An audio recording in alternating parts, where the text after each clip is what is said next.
Assalamualaikum warahmatullahi wabarakatuh.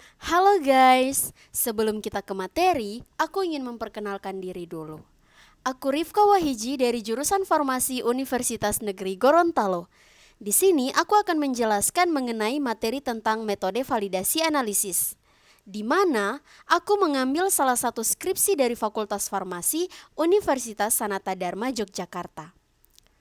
Penelitian ini dilakukan oleh Maria Delimanita guna memenuhi salah satu syarat memperoleh gelar sarjana farmasi.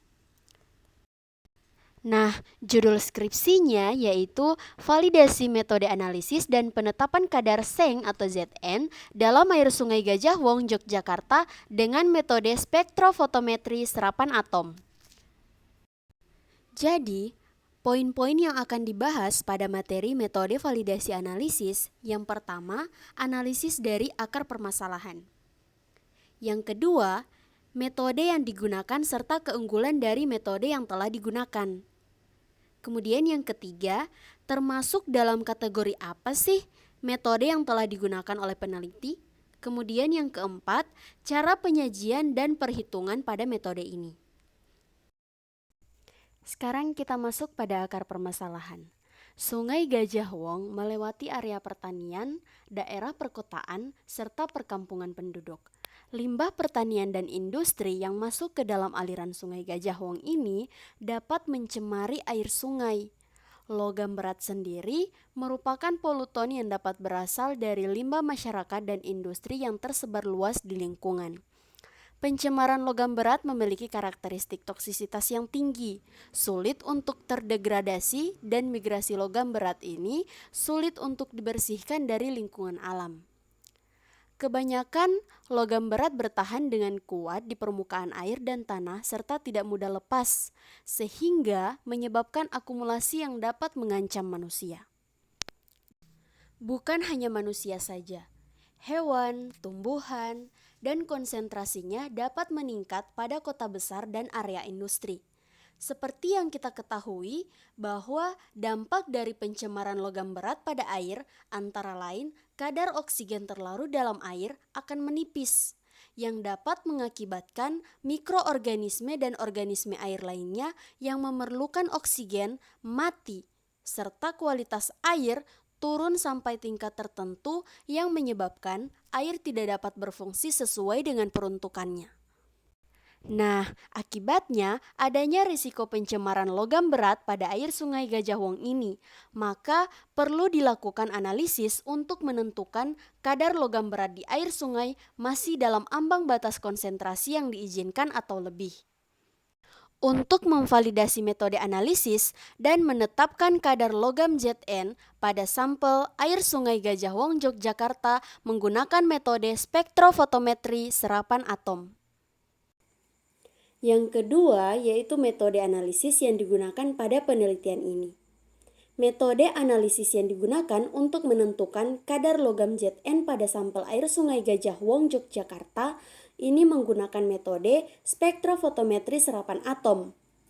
Nah, metode analisis yang memiliki validasi yang baik yang memenuhi beberapa parameter validasi itu antara lain limit of detection, limit of quantitation, akurasi, presisi, penetapan kadar Zn yang dilakukan dengan memasukkan nilai absorbansi ke dalam persamaan kurva baku hingga didapatkan kadar Zn. Selanjutnya kita masuk pada poin ketiga, yaitu kategori jenis sampel yang akan diidentifikasi. Validasi metode analisis untuk penetapan kadar logam Zn pada sampel air Sungai Gajah Wong, Yogyakarta ini termasuk dalam kategori 2. Kenapa dikatakan dalam kategori 2? Karena menurut Depkes RI tahun 2014 bahwa kategori 2 ini merupakan prosedur analisis untuk penetapan cemaran dalam bahan baku obat atau senyawa hasil degradasi dalam sediaan obat jadi. Untuk data yang diperlukan pada uji validasi ini dapat dilihat dalam tabel yang telah saya paparkan. Oke, jadi kita masuk pada poin keempat atau poin terakhir, yaitu penyajian data dan perhitungan parameter analisis.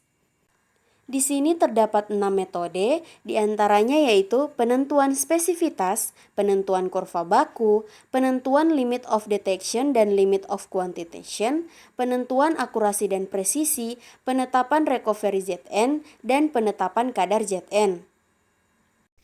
Yang pertama yang akan kita bahas yaitu penentuan spesifitas. Nah, spesifitas sendiri merupakan suatu metode kemampuan untuk mengukur analit yang dituju secara tepat dan spesifik dengan adanya komponen lainnya sebagai matriks. Spesifitas ini merupakan metode uji yang diperoleh dengan cara pengukuran sampel pada panjang gelombang Zn yaitu 213,9 nanometer. Dan sumber cahayanya yaitu lampu katoda berongga Zn. Nah, hasil dari penentuan tersebut menunjukkan spesifitas dari metode yang digunakan. Karena pada panjang gelombang dan sumber cahaya tersebut hanya analit tertentu yang terdeteksi. Selanjutnya kita masuk pada penentuan kurva baku. Pada penelitian ini dilakukan penentuan kurva baku dan dipilih kurva baku. Dapat dilihat pada gambar pertama dan kedua yang memiliki nilai koefisien korelasi yang baik, yaitu 0,9957. Dengan persamaan kurva baku yang didapat, yaitu Y sama dengan 0,0543X tambah 0,1713. Hal ini menunjukkan bahwa kurva baku linear karena nilai R lebih dari 0,99. Yaitu sesuai dengan yang direkomendasikan untuk suatu metode analisis yang baik berdasarkan Miller and Miller 2010.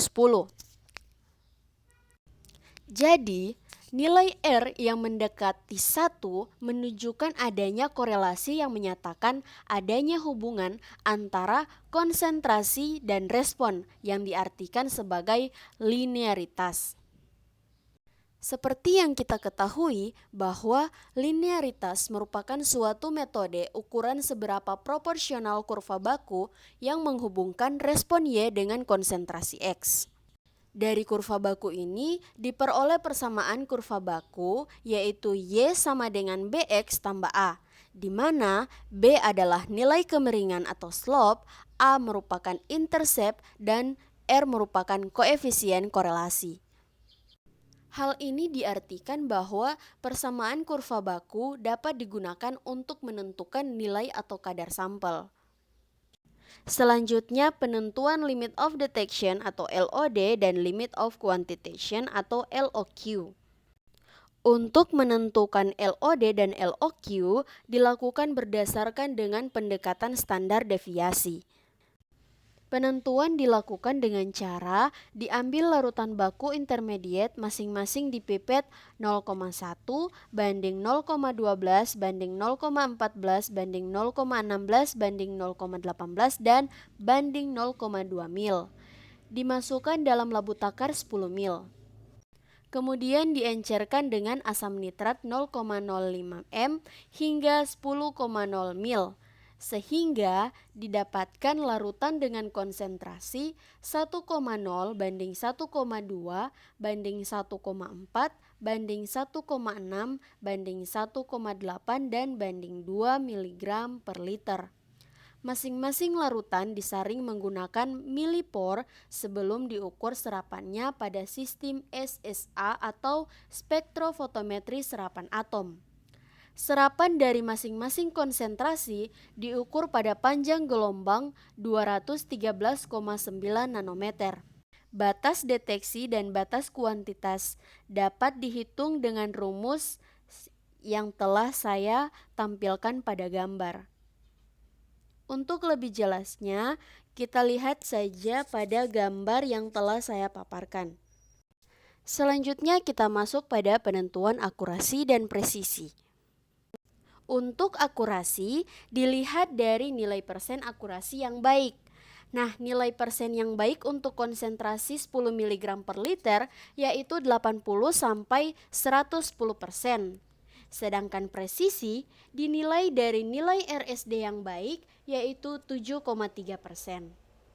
Nah, uji akurasi dan presisi dilakukan dengan minimal 3 level konsentrasi dengan 3 kali replikasi dan dilakukan uji intraday maupun uji intraday. Hasil pengujian untuk intraday dan interday memiliki akurasi dan presisi yang baik. Hal ini ditunjukkan berdasarkan data akurasi yang berada dalam rentang 80 sampai 110% dan RSD di bawah 7,3%. Jadi, dari hasil validasi metode analisis yang didapatkan, maka metode spektrofotometri serapan atom memiliki validasi yang baik untuk pengujian logam berat Zn. Untuk melihat data perhitungan akurasi dan presisi intraday dan interday dapat dilihat pada tabel yang telah saya paparkan. Oke, selanjutnya kita masuk pada penetapan recovery Zn. Dengan cara diambil 0,75 mil dari larutan baku intermediate, kemudian diencerkan dengan aqua DM sampai tanda batas, kemudian dimasukkan ke dalam labu takar 50 mil. Sehingga didapatkan konsentrasi 7,5 mg per liter.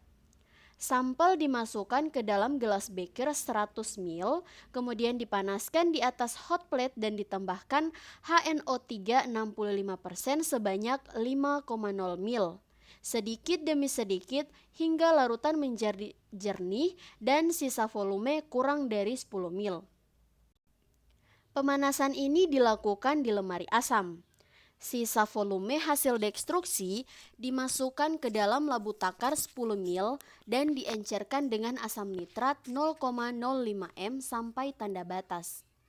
Kemudian diukur absorbansinya menggunakan SSA atau spektrofotometri serapan atom.